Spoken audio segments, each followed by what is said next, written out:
আসসালামু আলাইকুম viewers, food কিচেনে আপনাদের স্বাগত। হেলদি লাইফস্টাইল ফলো করে জাহাঙ্গীর কবির স্যারের রেসিপি অনুযায়ী আমি কিভাবে হলুদ বুস্টার এবং এই গ্রিন জুসটা তৈরি করলাম সেটারই একটা ছোট্ট ভিডিও তৈরি করলাম। আশা করি সবার উপকারে আসবে।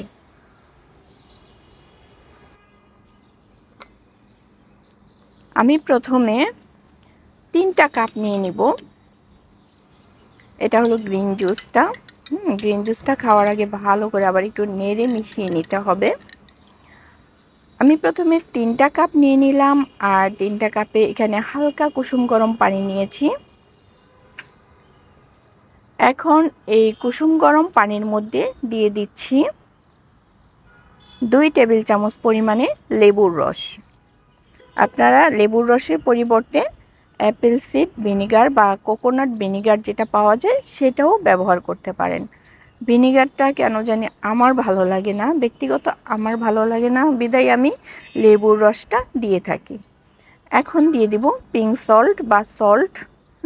পিঙ্ক সল্ট না থাকলে নর্মাল সল্ট দিয়ে একটু নেড়ে নিলাম।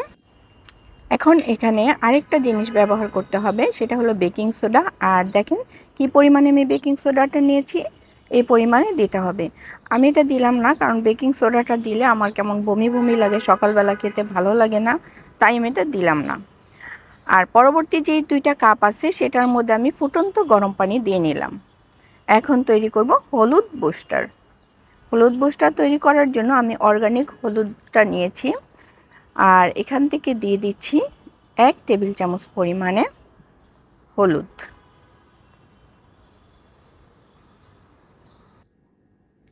হলুদ বুস্টারের সাথে যা দিতে হবে সেটা হলো এক্সট্রা ভার্জিন কোকোনাট অয়েল। এখান থেকে আমি 1 টেবিল চামচ পরিমাণে দিয়ে নিচ্ছি।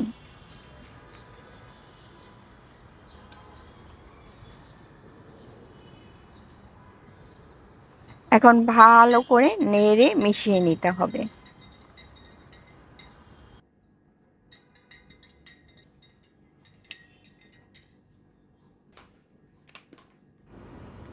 এখন তৈরি করে নিব গ্রিন জুসটা। আর গ্রিন জুস তৈরি করার জন্য এই যে এই প্যাকেট থেকে আমি 1 টেবিল চামচ পরিমাণে গ্রিন জুস পাউডার নিয়ে নিচ্ছি। এখন আমি এই ফুটন্ত গরম পানির মধ্যে গ্রিন জুসের পাউডারটা দিয়ে দিলাম। এর মধ্যে অ্যাড করব আদা কুচি,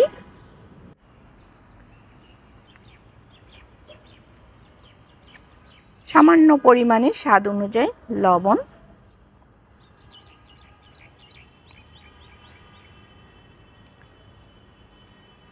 আর সামান্য পরিমাণে লেবুর রস। এটা স্বাদ বাড়ানোর জন্য, কারণ এটা একটা শৈবাল জাতীয় জিনিস, তো এক্সট্রা একটা কেমন গন্ধ থাকে, সেটা যেন না লাগে সেজন্য আপনারা এটা ব্যবহার করতে পারেন লেবুটা। তা এটা এখন আমি ভালো করে মিক্সড করে নিচ্ছি। নেড়ে চেড়ে ভালো করে মিলিয়ে এটা ঢেকে রেখে দিতে হবে আধা ঘন্টা সময় ধরে। আধা ঘন্টা পর এটা অনেকটা ঠান্ডা হয়ে আসবে, তাই আমি কাপটা খালি রেখেছি যেন গরম পানি মিক্সড করে তারপরে আমি খেতে পারি। হালকা কুসুম গরম অবস্থায় এটা খেতে হবে। আর আমি এই অবস্থায় আগে যে তৈরি করেছিলাম লেবু দিয়ে, সেটা খেয়ে নিলাম। এই লেবুর রসটা খাওয়ার পরে হলুদ বুস্টারটা খাবেন 15 মিনিট পরে, আর তারও 15 মিনিট পরে খাবেন, 15 বা 20 মিনিট পরে খাবেন গ্রিন জুসটা। ভিডিওটি যদি ভালো লেগে থাকে তাহলে লাইক, কমেন্ট অ্যান্ড বেশি বেশি করে শেয়ার দিবেন। আমি এখানেই বিদায় নিচ্ছি। আল্লাহ হাফেজ।